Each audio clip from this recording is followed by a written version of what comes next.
ప్రభు రక్షకుడైన యేసుక్రీస్తు నామములో మీ అందరికీ వందనాలు తెలియజేస్తున్నాను. హల్లెలూయా, హల్లెలూయా. ఈరోజు మనం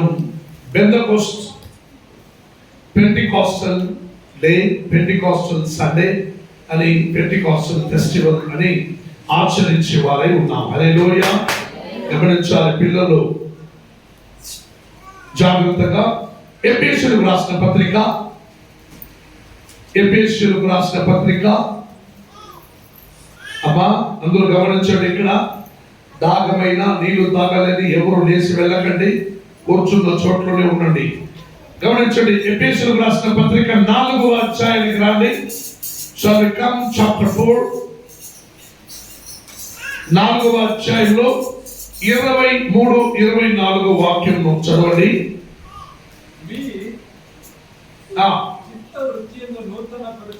గమనించండి, అందరూ గమనించాలి. బైబిల్ చదివినప్పుడు మీరు బైబిల్ చూడండి. బైబిల్ ఉంటే తెలిసి ఎఫెసీయులకు రాసిన పత్రిక 4వ అధ్యాయం 23-24 వాక్యమును చదువుతారు. చదివినప్పుడు బైబిల్ గమనించండి. చదువు అయినాక మీరందరూ నా ముఖమును చూడండి. హల్లెలూయా. చదవండి. మీ చిత్త వృత్తి యందు నూతన పరచబడిన వారై నీతియు యథార్థమైన భక్తియు గలవారై దేవుని పోలికగా సృష్టింపబడిన నవీన స్వభావమును. ఆమేన్, హల్లెలూయా. ఏమి ధరించుకోవాలి చెప్పండి. నవీన అంటే ఏమిటండి? నూతన అంటే ఏమిటి? కొత్త అంటే ఏమిటి? న్యూ అంటే ఏమిటి? కొత్త అంటే ఏమిటమ్మా? కొత్తది అంటే ఏమిటి? ఇప్పుడు ఒక కారు తీసుకుంటున్నారు అనుకోండి, బై న్యూ కార్. ఆ కారు షోరూమ్ లో నుంచి తీసుకుంటే బ్రాండెడ్ న్యూ షోరూమ్ లో నుండి తీసిన కొత్త కారు, ఇంకా ఒక్క రోజు కూడా ఉపయోగింపబడాలి కొత్త కారు ఇప్పుడు తీసుకున్నాను అంటారు. హల్లెలూయా. దానికి పేరు ఏమంటారు? కొత్తది అంటారు. 4 రోజులు అయినాక లేదు, 4 రోజులు అయినాక మళ్ళీ కొత్తదే. సంవత్సరం వరకు కొత్తది తీసుకున్నాను. ఎవరు అడిగినా కొత్తది అంటారు. అవి కొన్ని రోజులు అయినాక అవి పాతది అవుతాయి. హల్లెలూయా. ద బ్రాండ్ న్యూ అనే దానికి కొత్తది అంటారు. కొత్త అది వేరే, కొత్తది అంటే అది కొట్టి చెప్పినట్లు కొత్తది అంటే అది న్యూ, బ్రాండ్ న్యూ అది. హల్లెలూయా. ఆ మాదిరి నవీనం అంటే కొత్త నిబంధన అంటే న్యూ టెస్టిమెంట్ కాలం ప్రొటెస్టెంట్ కి అనుగ్రహించిన మొదటి ఆదివారమే ఈ రోజు ఆచరించడానికి దేశవ్యాప్తి కొత్త నిబంధన కాలం, నవీన కాలం, నవీనపరచబడి నూతన testament, new testament Protestant day festival అని ఆచరించడానికి దేవుడు మనందరికీ సహాయం చేసి ఉన్నారు. హల్లెలూయా, హల్లెలూయా. బ్రాండ్ న్యూ కార్ అంటే అందరికీ ఇష్టమే. బట్ లైఫ్ లో బ్రాండ్ న్యూ గా వాళ్ళు కొత్త హృదయంలో వాళ్ళు ఉండరు. హల్లెలూయా. తల్లి గర్భంలో పుట్టిన దినములో వారికి ఒక కొత్త హృదయం పుట్టింటుంది. కానీ అది దినములు గడుచుతూ అది పాతగా మారిపోయింటాయి. పెద్దవాళ్ళు అవుతా ఆఫ్టర్ 18 years 18 సంవత్సరాల తర్వాత వాళ్ళు 18, 19, 20, 30, 40, 50, 60 అన్నాక వాళ్ళు వయస్సు అయిపోయి ముదురులో అయిపోయినారు. అప్పుడు వారి హృదయము పాతగా మారిపోయి ఉంటాయి. హల్లెలూయా. అన్ని అనుభవములు వచ్చింటాయి. హల్లెలూయా. అన్ని దేశవ్యాప్తి తిరిగింటారు. హల్లెలూయా. చూడవని చూసింటారు. హల్లెలూయా. మాట్లాడవని మాట్లాడింటారు. హల్లెలూయా. పోని స్థలములకు పోయింటారు. హల్లెలూయా. ఇవ్వని స్థలం అంతా ఇచ్చింటారు. హల్లెలూయా. అన్ని చేసింటారు, పాతగా మారింటారు. అటువంటి వారికి దేవుడు ఒక కొత్త నిబంధన కాలం, ఒక నవీన కాలం అని ఈ ప్రొటెస్టెంట్ డే అని సెలబ్రేషన్ చేయటకు దేశవ్యాప్తి పెద్దపోస్తూ దినముని ఆచరించడానికి దేవుడు ఈ దినములో సహాయం చేశాడు. హల్లెలూయా. పస్కా పండుగ అయిన తర్వాత ఈ రోజు దేశవ్యాప్తి అనేక సంఘములలో ఇటువంటి ఒక పెంతెకోస్తు దినమును ఆచరించడానికి దేవుడు సహాయం చేశాడు. నవీన కాలంలో వాక్యం చదివిన ప్రకారం పైకి ఒక్కొక్క వాక్యం చదవండి. అందులోనే 25 వాక్యం చదవండి. మనము కొత్తది అంటే ఏమిటో కొంచెం గమనించండి. మనము ఒకరికొకరు అవయవములై ఉన్నాము గనుక మీరు అబద్ధమాడుట మాని ప్రతివాడును తన పొరుగు వారితో సత్యమే మాట్లాడవలెను. కోపపడుడి కానీ పాపము చేయకుడి. సూర్యుడు అస్తమించే వరకు మీ కోపము నిలిచి ఉండకూడదు. అపవాదికి చోటియకుడి. దొంగిలవాడు ఇక మీదట అక్కరగలవానికి పంచి పెట్టుటకు వీలు కలుగు నిమిత్తము తన చేతులతో మంచి పని చేయుచు కష్టపడవలెను. వినువారికి మేలు కలుగునట్లు అవసరమును బట్టి క్షేమాభివృద్ధికరమైన అనుకూల వదనమే పలుకుడి గాని దుర్భాష ఏదైనను మీ నోట రానియకుడి. దేవుని పరిశుద్ధాత్మను దుఃఖపరచుకుడి. విమోచన దినము వరకు ఆయన యందు మీరు ముద్రింపబడి ఉన్నారు. సమస్తమైన దుష్టత్వము సకలమైన దేశము కోపము శ్రోధము అల్లరి దోషణ సకలమైన దుష్టత్వము మీరు విసర్జించుడి. ఒక్కని ఎడల ఒక్కడు దయ కలిగి కరుణాహృదయుడై క్రీస్తునందు దేవుడు మిమ్మను క్షమించిన ప్రకారం మీరును ఒక్కరినొక్కరు క్షమించుడి. చప్పట్లు కొట్టి దేవుని నామమును ఘనపరచుడి. హల్లెలూయా హల్లెలూయా. పస్కా పండగ అయిన తర్వాత పెంతెకోస్తు దినములను ఆచరించడానికి అందరూ కూడి ప్రార్థింపగా దైవదాసుడు అయిన పేతురు దేవ వాగ్దానమును ఉపదేశించుచుండగా గత 3000 మనుషుల మీద పరిశుద్ధాత్మ వారి మధ్యలో దిగి వచ్చి ప్రతి ఒక్కరూ తన నోటితో అన్య భాషలలో మాట్లాడి ప్రభుని నామమును మహిమపరిచారు. హల్లెలూయా. వారందరూ కూడి అన్య భాషలతో మాట్లాడుచుండగా ఆ స్థలములో సముద్రములో అలలు ఘోషలు లేచినట్టు ఒక భయంకరమైన శబ్దము కనబడినది. మనిషి చుట్టూ ఉన్న గ్రామంలో పట్టణంలో పల్లిలో ఉన్నవారు ఇదేమిట్రా విశేషమైన ఒక విశేషమైన ఒక శబ్దము ఒక స్వరముని విచారించడానికి ప్రారంభించారు. హల్లెలూయా. అటువంటి విచారించే దినములలో పస్కా పండగ చేసిన వారు క్రీస్తు మరణానికి తర్వాత ఇగో ఈ రోజు మొదలుకొని ఈ పెంతెకోస్తు సంఘము పెంతెకోస్తు దినము ఆచరించడానికి ప్రారంభించినారని ఆ దినము ప్రారంభించిన ఆ పెంతెకోస్తు స్థలము ఆ పెంతెకోస్తు దినము వారి మీద వచ్చిన పరిశుద్ధాత్మ శక్తి నీడ వాళ్ళందరినీ ఈ రోజు దేశవ్యాప్తి భారతదేశము గాక ఈ దేశవ్యాప్తి ఈ సంఘములో కట్టబడి ఆ సంఘములో అనేక ప్రొటెస్టెంట్ పెంతెకోస్తు దినమును ఆచరించడానికి దేవుడు గొప్ప సహాయం చేసి వెళ్ళాడు. హల్లెలూయా హల్లెలూయా. నేను వెళ్తున్నాను మీకు ఒక సహాయకుడిని పంపిస్తున్నానని దేవుడు అన్నాడా? నేను వెళ్ళుచున్నాను మీకు మరొక సహాయకుడిని పంపిస్తున్నానని అన్నాడు. ఆయన వెళ్ళుచుండగా ఇగో నా ఆత్మ శాంతి సమాధానము మీకు విడిచి వెళ్తున్నారని మాట చెప్పి వెళ్ళాడు. ఆయన వెళ్ళిన వెంటనే వాళ్ళందరూ కూడా ప్రార్థించగా 3000 మనుషుల మీద పరిశుద్ధాత్మ శక్తి వారిని ఆవరించుకునింది. హల్లెలూయా. వాళ్ళు ఏం మాట్లాడుతున్నారో వాక్యం తెలియక అన్య భాషలతో అందరూ మాట్లాడుకోవారు. హల్లెలూయా హల్లెలూయా. ప్రియమైన దేవుని ఆ పెంతెకోస్తు ఆ రోజు ప్రారంభమైనది.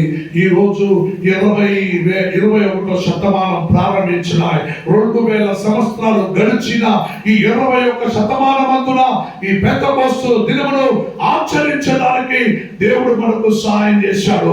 మనకు ముందున్న వాళ్ళందరూ ఆ పెంతెకోస్తు దినమును ఆచరించి పరిశుద్ధాత్మ వలె నడిపింపబడి వాళ్ళు జీవించారు, వాళ్ళు మరణించారు, వాళ్ళు సేవ చేశారు, వాళ్ళు తిన్నారు, వాళ్ళు తాగారు, వాళ్ళు కూర్చున్నారు, వాళ్ళు లేచారు, వాళ్ళు పరిగెత్తారు, వాళ్ళు అన్ని కార్యాలు చేశారు. వాళ్ళకు తర్వాత ఈ కొత్త నిబంధన కాలమందున నీవు నేను అదే ప్రకారం సంఘములో కూడి ఈ పెంతెకోస్తు దినమున ఆచరించుకుంటూ సంఘముగా మనం కూడి ప్రార్థించుకుంటున్నాం. హల్లెలూయా, హల్లెలూయా. అందుకే వాక్యం సెలవిచ్చినది, వాక్యంలో గమనించిన ప్రకారం మనము ఒకరినొకరు అవయవములై ఉన్నాం. హల్లెలూయా. ఒక మనిషి శరీరంలో ఎన్ని అవయవములు ఉన్నాయి? ఒక మనిషి శరీరంలో ఎన్ని అవయవములు ఉన్నాయి? 2 కళ్ళు, మూకు, నాలుక, పళ్ళు, 2 చెయ్యి, 2 కాళ్ళు, 5 ఫింగర్స్, నరాలు, ఎముకలు, మాంసము అన్ని ఎలా కూడి ఉందో ఆ ప్రకారం మన సంఘంలో ఉన్న వాళ్ళందరూ కూడా ఒకే అవయవములై మనం ఉన్నామని వాక్యం సెలవిస్తున్నది. గమనించాలి, అందరూ గమనించాలి ఇక్కడ. హల్లెలూయా. మనం అందరూ ఒక శరీరము ఎలా ఉందో ఆ ప్రకారం క్రీస్తు సహవాసములో ఉన్న అవయవములై మనం అందరూ ఉన్నాము. కాబట్టి దేవుని వాక్యం సెలవిస్తున్నది మనము ఒకరినొకరు అవయవములై ఉన్నాము. కాబట్టి కోపము పడుడి కానీ పాపము చేయకూడదు. హల్లెలూయా, హల్లెలూయా. సంఘములోనే అనేకులు కోపపడుతూ నేను చూస్తున్నాను. కొందరు సరిగా చదవలేదంటే కొందరికి కోపం, కొందరు సరిగా పాడలేదంటే కొందరికి కోపం, కొందరు సరిగా మ్యూజిషియన్ వాసలేదంటే కొందరికి కోపం, కొందరు సరిగా ఏదైనా చేయలేకపోతే కొందరు డిస్టర్బ్ చేస్తే వాళ్ళ కోపం, కొందరు పక్కన ఉన్న వాళ్ళు ఏమైనా టచ్ చేస్తే వాళ్ళ కోపం, వాళ్ళు తిరిగి చూస్తారు. సంఘములో మీ చెయ్యిని మరొక చెయ్యిని తాకితే నీ కోపం వస్తుందా?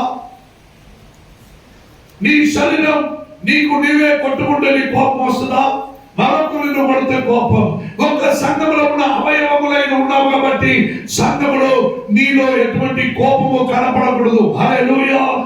దేవుడు అంటున్నాడు కోపపడు, ఎందుకంటే కోపము ఇగో అది ఒక స్వభావం, అది దేవుని యందు వచ్చినదే. కోపం కూడా ఎక్కడి నుంచి వచ్చింది?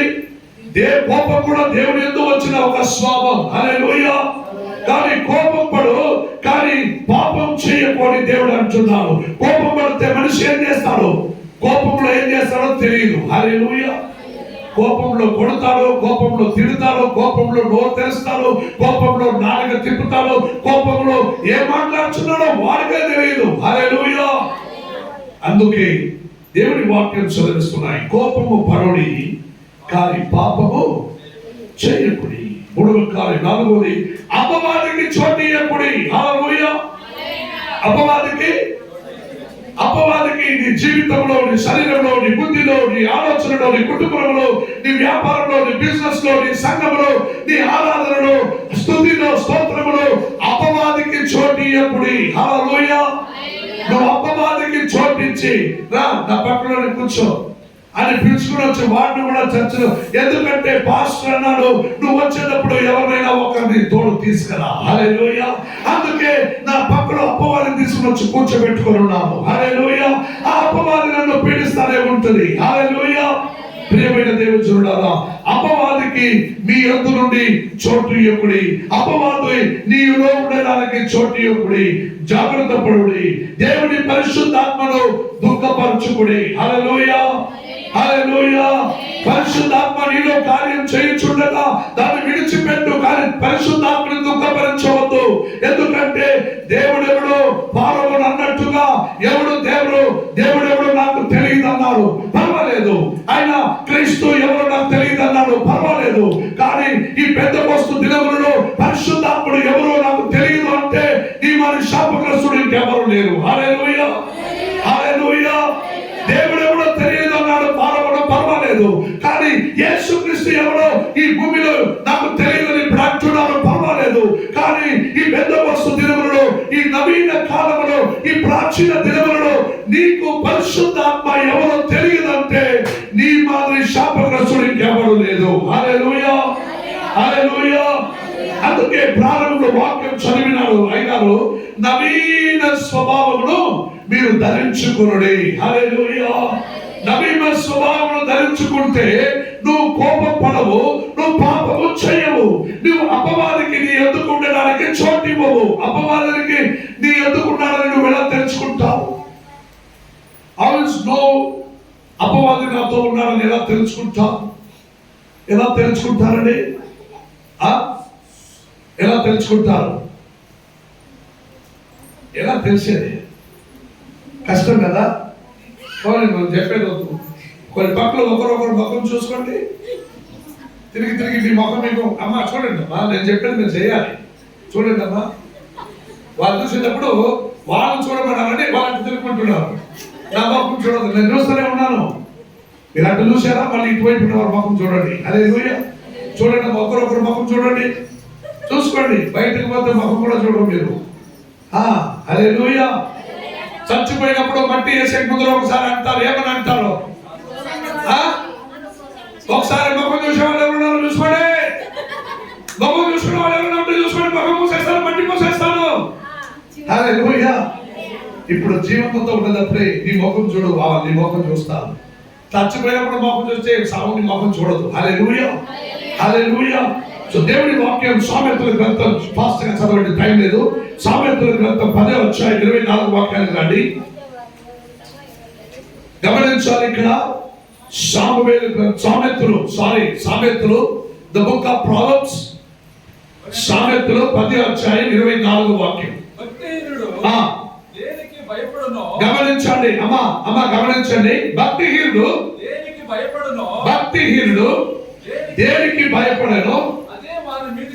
అదే వాని మీదికి వచ్చెను. నీతిమంతుడు ఆశించినది వారికి దొరికెను. గమనించారా? ఈ మాటలు తేడా మీకు తెలుస్తా ఉందా? హలో బ్రదర్స్, ఇక్కడ గమనించండి. అమ్మగారు ఇక్కడ చూడండి, మీరు గమనిస్తున్నారా? వాక్యంలో తేడా గమనించారా? వాక్యం ఏం చూస్తుంది? భక్తిహీనుడు దేనికి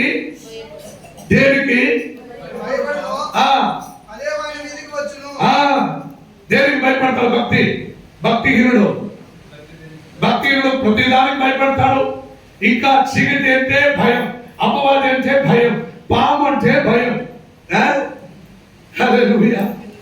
ఒక ఇంట్లో నిన్న పాము పోయింది. ఆ సహోదరి ఏడుస్తా ఉంది, ఎందుకంటే మా ఇంటికి ఫస్ట్ టైం పాము వచ్చిందని. హల్లెలూయా. పాము తేను, నువ్వు భక్తివంతుడు అయితే నువ్వు పాము తేను ఏం చేస్తావు? నువ్వు ఏడ్చుకొని కూర్చుంటావా? హల్లెలూయా. భక్తిహీనుడు ఏది కోరుకుంటాడో అదే వానికి వచ్చును. హల్లెలూయా. భక్తిహీనుడు ఏం చేస్తాడు? కొత్తగా కారు తీసుకొని జాలీగా పోతా ఉంటాడు. యాక్సిడెంట్ అయిపోతా ఏమో, జాగ్రత్తగా పోవాలన్నా యాక్సిడెంట్ అయ్యేది. ఎందుకంటే వాడు భక్తిహీనుడు. వాడు కొత్త కారు కొనుక్కున్నా సరే, వాడు పాత కారులో వెళ్ళినా సరే, వాడు ఏది కోరుకుంటాడో అవి నేను పడిపోతానేమో. పడతావు, నువ్వు భక్తిహీనుడు. ఎవరైనా దొంగిలించుకుంటారు, నువ్వు భక్తిహీనుడు. ఏమనిస్తారు, నువ్వు భక్తిహీనుడు. మోసం చేస్తారు, నువ్వు భక్తిహీనుడు. నీలో భక్తి పరవశం లేదు, నీలో క్రైస్తత్వం లేదు, నీకు క్రైస్తవ సంబంధం లేదు. నువ్వు భక్తిహీనుడు. నువ్వు ఏమనుకుంటావో అదే నీకు జరుగును, నీ మీదకి వచ్చును. హల్లెలూయా. హల్లెలూయా. నాలో ఒక బలమైన విశ్వాసం ఉంది. ఈ తల మీద దేవుడు నన్ను అభిషేకించాడు కాబట్టి ఎక్కడి నుంచి రాళ్ళు విసిరినా నా దేవుని చిత్తం లేక ఏ ఒక్క కార్యము నా తల మీదకి వచ్చి పడదు. ఎందుకంటే దేవుడు నన్ను అభిషేకించాడనే బలమైన విశ్వాసం నాలో ఉన్నది. హల్లెలూయా. కొందరికి ఏ పడుతో నిందే పడుతో పై పడదో వారు అనుకున్నట్టే వాళ్ళకు జరుగుతాయి. ఎందుకంటే వారు బలహీనులు, వారు భక్తిహీనులు. హల్లెలూయా. అయితే కింద వాక్యం నీతిమంతులు ఆశించినది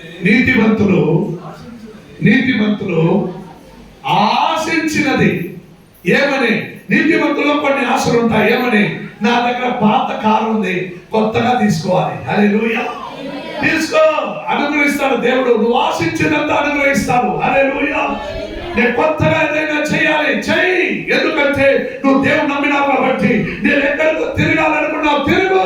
ఎందుకంటే నువ్వు భక్తివంతురాలవై నువ్వు దేవుడు నమ్ముకున్నావు కాబట్టి. నువ్వు నేను జాలీగా ఏదైనా చేయాలనుకున్నాను, నేను ఏదైనా చేయాలనుకున్నాను, పాడాలనుకున్నాను, స్తుతించాలనుకున్నాను, పాడు, స్తుతించు. ఉపదేశించాలనుకున్నా ఉపదేశించు. ఎందుకంటే నువ్వు నీతివంతుడు కాబట్టి నువ్వు ఆశించదని దేవుడికి అనుగ్రహిస్తాడు. హల్లెలూయా, హల్లెలూయా. భోజనములో గమనించండి బ్రదర్స్, భోజనము తినేటప్పుడు ఒక్క రోజున కళ్ళు మూసుకుంటూ ఈ భోజనంలో ఏమీ లేదు, నేను తినొచ్చు అని తిన్నారా? ఒక రోజు నీ భోజనంలో ఒక ఎంటికలు ఉంటే ఏమైతుంది? అరే, అర్థమవుతుందా? ఒక రోజు నీ భోజనంలో ఒక ఎంటికలు ఉంటే ఏమైతుంది? గొడగడ గడగడ అన్ని భాషలు అవుతుంది. తర్వాత ఏమైతుంది? తర్వాత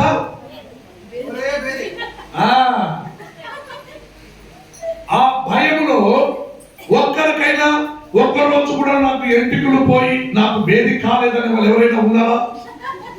ఇట్స్ హ్యాపీ టు సే నాకు జరిగినాయి, సంతోషంగా చెప్పగలను. హల్లెలూయా.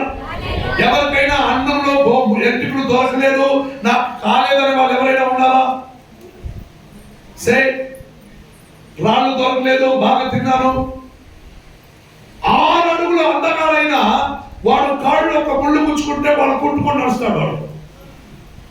వాడు 6 అడుగులు అందగానే కాళ్ళు ఒక చిన్న ముళ్ళు పుచ్చుకున్నా వాడు కుట్టుకొని నడుస్తాడు. ఎందుకంటే నువ్వు ఎంతలో ఉన్నా ఒక చిన్న సమస్య నిన్ను పరదోస్తుంది. అదే ప్రకారమే నువ్వు ఎంత అందవారైనా ఐశ్వర్యవంతుడైనా నీలో పాపములు ఉంటుంటే నీవు పరలోక రాజ్యానికి వారసుడు కాదు. హల్లెలూయా. ఈ భోజనముకు నీకు, ఈ పెంటెకోస్తు దినములకు నీకు సంబంధమే లేదు. హల్లెలూయా. ఈ పండగ ఆచరించడానికి నీకు సంబంధమే లేదు. హల్లెలూయా. అందుకే దేవుని వాక్యం ఎఫెసీయులకు రాసిన పత్రిక 3వ అధ్యాయం 8, 9, 10 చదవండి. ఎఫెసీయులకు రాసిన పత్రిక కొంచెం ఫాస్ట్ గా రాండి. దేవుడు మన ప్రభువైన క్రీస్తు యేసునందు చేసిన నిత్య సంకల్పమై చొప్పున పరలోకములో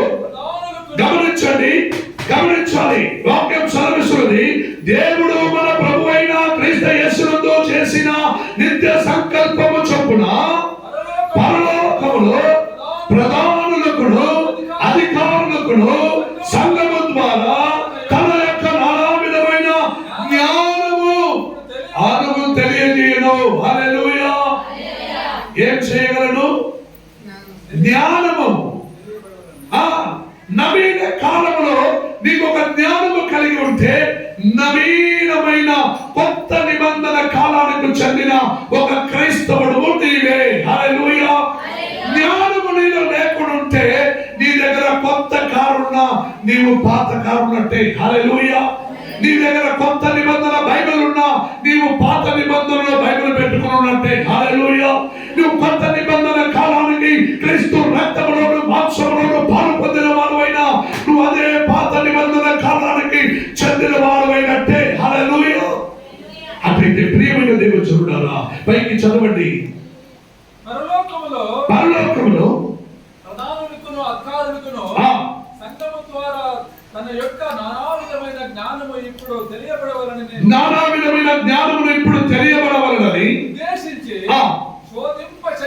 ఉద్దేశించి శోధింపలు శక్యము కానీ క్రీస్తు ఐశ్వర్యమును అన్య జనులలో ప్రకటించుటకును. గమనించండి, క్రీస్తు యేసునందున అన్య జనులలో ప్రకటించుటకు ఆ పెంతెకోస్తు కాలంలో నిర్ణయించబడినందున అన్య మతావలంబి ప్రజలైన భారతదేశంలో ఉన్న మనమందరూ అన్యులమే. హల్లెలూయా.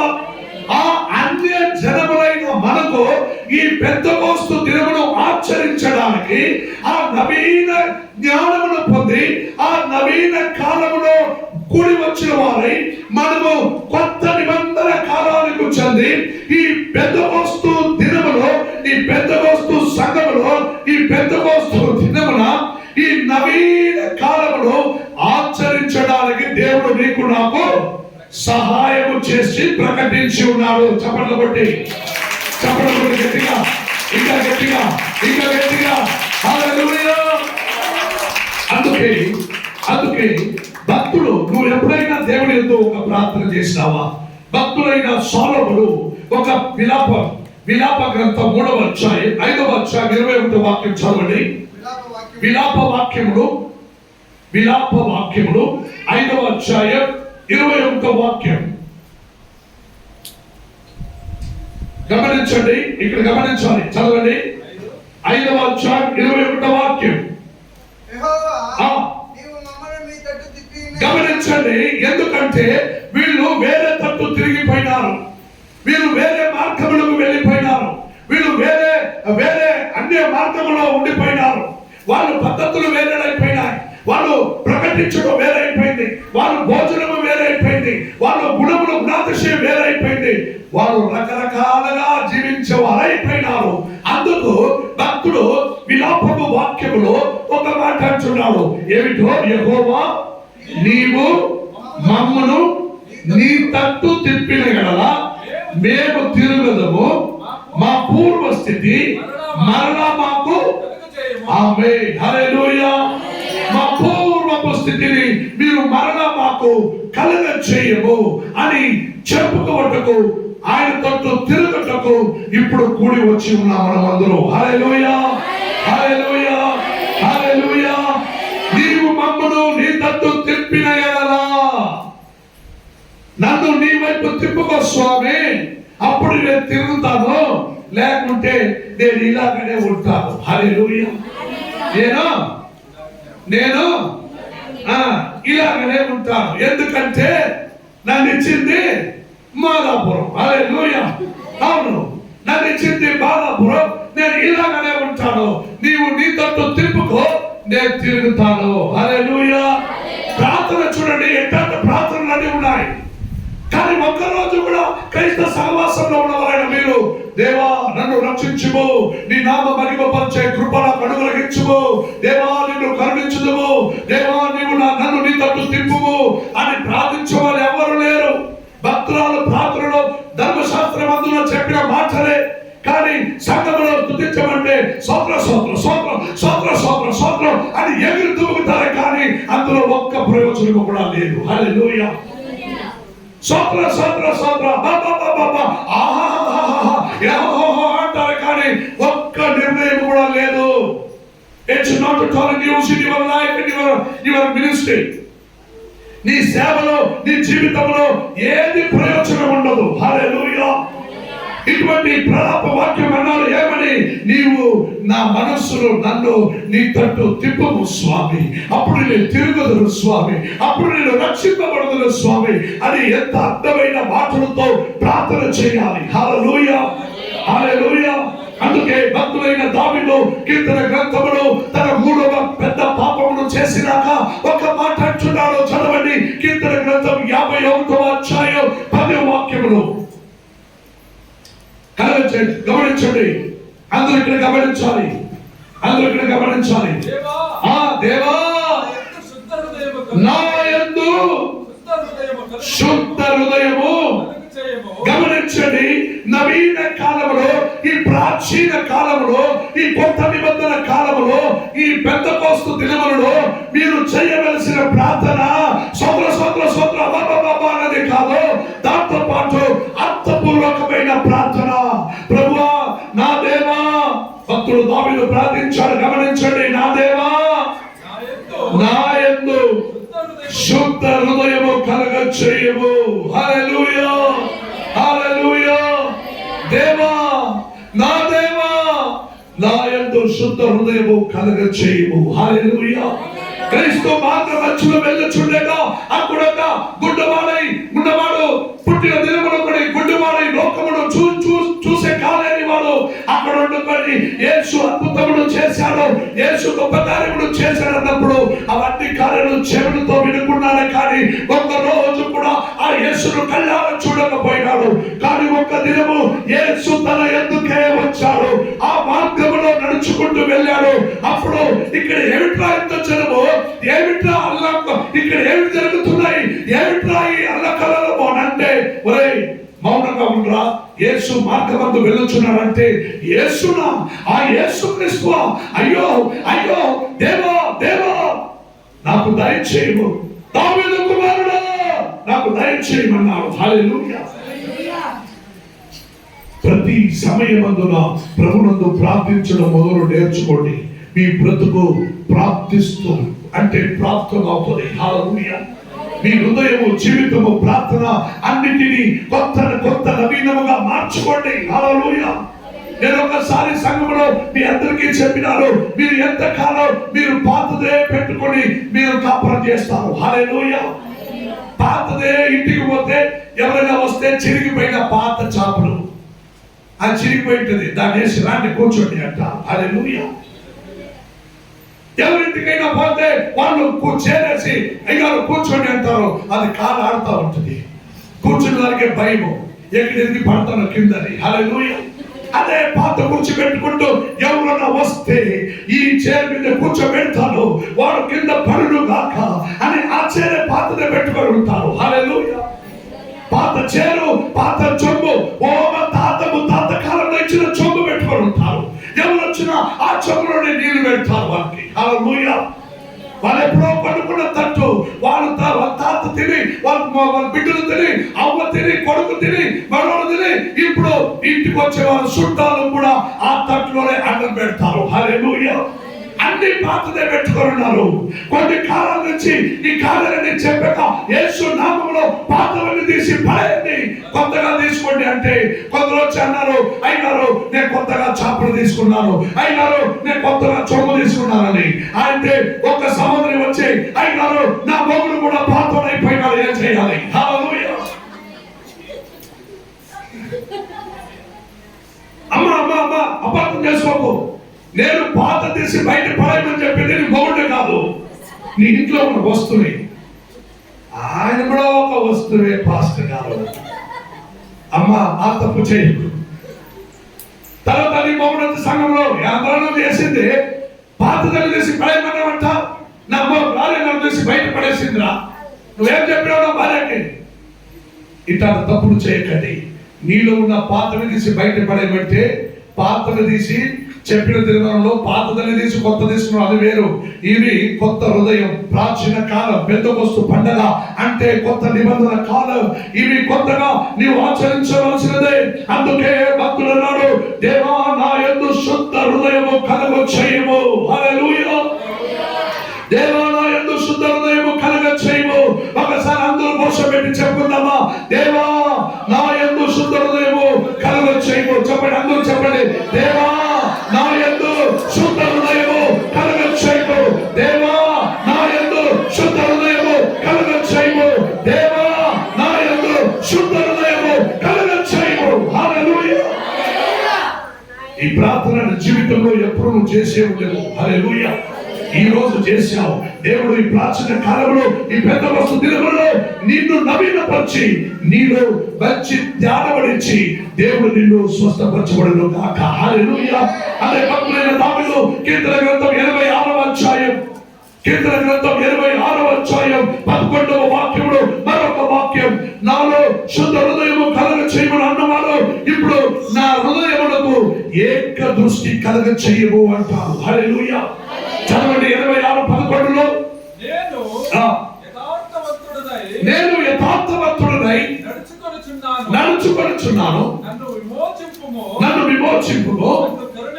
నన్ను కరుణింపుము, సమభూమిలో నా పాదము నిలిపి ఉన్నాను, సమాజములలో యెహోవాను స్తుతించెదను.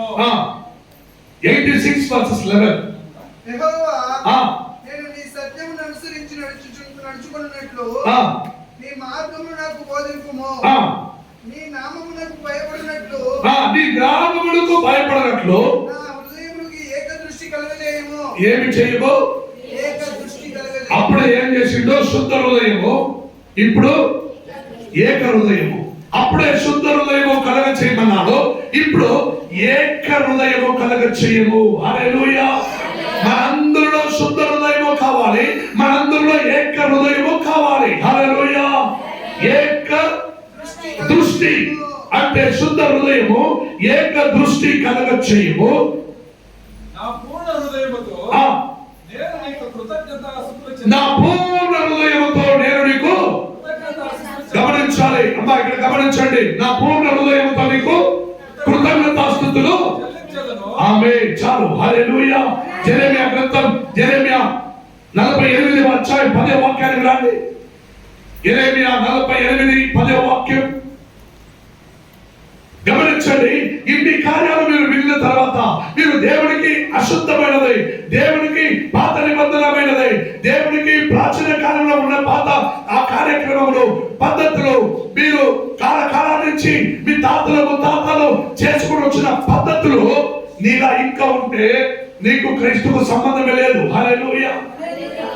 నేను యేసుక్రీస్తును నమ్మినాను, నేను సంఘంలో దీక్షను పొందినాను, నేను బల్లారంలో చేరుకుంటున్నాను. ఆయన మా తాత నాకు నేర్పించింది నేను వదలను. హల్లెలూయా. మా తాత నాకు నేర్పించిన పద్ధతులు నేను వదలను. హల్లెలూయా. ఇప్పుడు కూడా కొందరు ఏం చేస్తారండి, గోడ మీద ఏదైనా పల్లి కిచకిచ అంటే ఏం అంటారు? ఎవరికి ఇష్టమో గోడ మీద మాట్లాడుతుంటే పల్లి కిచకిచ అంటే ఏమవుతుంది? ఒక కుటుంబంలో అమ్మాయి గురించి మాట్లాడకపోయినారు, అబ్బాయికి అమ్మాయి కావాలని మాట్లాడుతుంటే గోడ మీద పల్లి కిచకిచ్చింది. అబ్బా సగనం బాగుంది, పల్లి చెప్పింది చేసుకోవచ్చు చేసుకోవచ్చు అని ఒప్పినారు. ఇద్దరికి పెళ్లి చేశారు. మూడే రోజు, ఏ రోజు? మూడే రోజు. అది దేనికి వచ్చిన గల గొడవ? పళ్ళు దిక్కదప్పుడు సరే పళ్ళు దిక్కదానికి బ్రష్ ఎత్తుకుంటే పల్లెటూరులో ఉన్న అమ్మాయి దానికి తెలియదు ఎలా పేస్ట్ వేసుకొని రుద్దాలని. ఆ పేస్ట్ ఎత్తుకుని పిసికింది, మొత్తం పేస్ట్ బయటకు వచ్చింది. అంతే. వాళ్ళిద్దరు మూడే రోజులు డైవర్స్కి వెళ్ళిపోయినారు. మూడే రోజుల్లో డైవర్స్కి వెళ్ళిపోయినారు. పేస్ట్ ఫుల్ నాశనం చేసావు కదే, నీకు పళ్ళు దగ్గర కూడా రాలేదు. పల్లెటూరు దానా నీకేం తెలుసు? నీకు మొహం అంటే నన్ను ఎదురు అట్ట మాట్లాడి నువ్వు ఎదవా, నువ్వు నాకు వద్దరా బారా నేను మాత్రమని పోయింది. హల్లెలూయా. పల్లి సమును చెప్పింది కదా కిచకిచ్చని. అది పల్లి చెప్తే ఎవరికి ఇష్టమంట? ఎవరికి ఇష్టమంట? ఎవరికి ఇష్టమో ఎవరన్నా చెప్పండి, ఎవరికి ఇష్టమంట? హల్లెలూయా. అలా చెప్పుకుంటూ కొందరు జీవితం నాశనం చేసుకున్న వాళ్ళు ఉన్నారు. హల్లెలూయా. దేవుడి కృప దొరికి కొందరు బతికిపోయిన వారు ఉన్నారు. కానీ వాక్యం చెబుతుంది ఏక దృష్టి కలుగు చేయము. యెహోవా 48వ అధ్యాయం 10వ వాక్యంలో చదవండి. యెహోవా కార్యమును అశ్రద్ధగా చేయువాడు. గమనించండి, మీలో పాత కార్యములు ఇంకా మీలో ఉంటే అవన్నీ వదిలిపెట్టండి, లేకుంటే మీరు శాపగ్రస్తులై ఉంటారు. అవి మీకే తెలియదు. పల్లి చెప్పింది, ఓనాయి చెప్పింది, కుక్కు చెప్పింది, పిల్లి అడ్డం వచ్చింది, కాకు ఇంటి దగ్గర వచ్చి పిలిచింది. ఒకరు అన్నారు కాకు వచ్చి కా కా అంటే మా అమ్మ వచ్చింది అని. హల్లెలూయా. కాకు వచ్చి కా కా అంటే ఏమొచ్చింది? ఆ కాకు వచ్చి కా కా అంటే ఏమ్మా ఏమొచ్చినావమ్మా కూతురు అడుగుతా ఉంది. హల్లెలూయా. అవన్నీ కూడా కొన్ని జరుగుతాయి కార్యాలు. కానీ దేవుడు అంటున్నాడు అటువంటి పాత కార్యాలు ఇంకా ఉంటే నువ్వు శాపగ్రస్తుడవుతావు. చదవండి మరొకసారి. యెహోవా కార్యమును అశ్రద్ధగా చేయువాడు ఏమవుతాడు? చెప్పండి, అందరూ నోటి నుంచి చెప్పండి. శాపగ్రస్తుడు, శాపగ్రస్తుడు, శాపగ్రస్తుడు. దేవునికి అశ్రద్ధగా అశుద్ధంగా చేయువాడు శాపగ్రస్తుడు. హల్లెలూయా, హల్లెలూయా, హల్లెలూయా. నీకు ధ్యానము కలిగి పెంతెకొస్తు దినములలో నీవు సంఘములో చేరుకొనున్నావు. ఏం చేరుకున్నావు? చదవండి ఒక వాక్యం. యోబు గ్రంథంలో 15వ అధ్యాయం, యోబు గ్రంథంలో 15వ అధ్యాయం 8వ వాక్యానికి రండి. యోబు గ్రంథంలో 15వ అధ్యాయం 8వ వాక్యం చదవండి. నీవు దేవుని ఆలోచన సభలో గమనించండి. అమ్మా అయ్యా ఒక్క నిమిషం అందరూ గమనించండి, చదవండి. నీవు దేవుని ఆలోచన సభలో సభలో చేరి ఉన్నవాడవా? నీవు మాత్రమే జ్ఞానవంతుడవా? గమనించండి, లేదు నీవు మాత్రమే సొంత జ్ఞానవంతుడువా? మేము ఎరుగనిది నీవేమి ఎరుగుదువు, మేము గ్రహింపనిది నీవేమి గ్రహింపదువు. నెరసిన వెంట్రుకలు గలవారును చాలా వయస్సు మీరిన పురుషులను ఉన్నారు, నీ తండ్రి కంటేను వారు చాలా పెద్దవారు. ఆమేన్, హల్లెలూయా. వాక్యం మొదలుగా పైన వాక్యం చెబుతున్నది, నీవు దేవుని ఆలోచన సభలో చేరుకొని ఉన్నావా అని ఒక ప్రశ్న ఇక్కడ అడుగుతున్నావు. ఏమని? నువ్వు దేవుని ఆలోచన సభ. ఈ సంఘానికి పేరు ఏజీ ఆరాధన ఆలయ అని ఒక టైటిల్ ఉండొచ్చు, the record of government record కోసం. కానీ వాక్యం సెలవిస్తుంది దేవుని ఆలోచన సంఘము. హల్లెలూయా. ఆ దేవుని ఆలోచన ఎక్కడిస్తారండి? దేవుని ఆలోచన ఎక్కడిస్తారు? సంఘములో, ఆలయంలో నీకు ఆలోచన కలుగును. ఆ ఆలోచనలకు డబ్బులు పెడుతున్నారా? ఆలోచనలకు డబ్బులు పెడుతున్నారా? ఉచితంగా పొందుకుంటున్నారు. హల్లెలూయా. మీరు ఆలోచన ఉచితంగా పొందుకుంటున్నారు కాబట్టి ఈ ఆలోచన, నీ దేవుని ఆలోచన సభలో చేరి ఉన్నావా అని అడిగితే నేను చేరి ఉన్నాను. చెప్పండి, నేను చేరి ఉన్నాను. హల్లెలూయా, హల్లెలూయా. నేను చేరి ఉన్నాను. అప్పుడే సెలవిచ్చిన ప్రకారం నీవు అన్నం తినగా, ఆహారం తినగా, శుద్ధంగా, ఎంటికలు లేకుండా, రాళ్ళు లేకుండా, మట్టి లేకుండా నువ్వు శుద్ధంగా కడుపుకి అన్నం తినాలని ఆలోచిస్తావే, నీ జన్మం సార్థకమయ్యడానికి. అటైతే నీ బ్రతుకు బంగారం అవ్వాలంటే, నీ దేవుని రాజ్యాలకు వారసులు అవ్వాలంటే నీవు శుద్ధ హృదయము కలిగిన వారువై, దేవుని సంఘంలో ఆలోచన పొందిన వారువై, హల్లెలూయా, నువ్వు ఏక దృష్టి కలిగిన వారువై, హల్లెలూయా, నా దేవా నాలో శుద్ధ హృదయము కలుగ చేయమని చెప్పేవారువై, హల్లెలూయా. నువ్వు పిలువటకు సిద్ధపడి కలిగి ఉంటే దేవుడు నువ్వు ఆశించినది నీకు అనుగ్రహిస్తాడు. ఏం చేస్తాడండి? నువ్వు ఆశించినదంతా దేవుడికి అనుగ్రహిస్తాడు. లేకపోతే నువ్వు భక్తిహీనుడు అయితే అమ్మ నా మీద పడిందో ఏమంటే పడతాయి. హల్లెలూయా. నువ్వు ఏది అనుకుంటావో అది నీకు జరుగుతాయి. వాళ్ళు వచ్చేస్తారేమో, వస్తారు. వాళ్ళు వెళ్ళిస్తారేమో, వెళ్ళిస్తారు. వారు ఉంటారేమో, ఉండిపోతారేమో. కొందరు అంటారు, ఇంటికి వచ్చిన వాళ్ళు ఎవరైనా రాండి కూర్చోండి, తిన్నా అన్నం తినండి. నేను ఇంటికి ఏమో నేను బట్టి టీ తాగుతారా? చూసు అన్నం తినండి. కిచెన్లో పోయి మన ఏం వచ్చిన కూర్చున్నాడు, తెలిసి బాగున్నాడు, లేచి పొమ్మంటే బాగున్నాడు, కూర్చొని ఉన్నాడు. పోతున్నాడు మొక్కడానికి సన్నం పెట్టి ముందు తిరుగుడు పోనీ.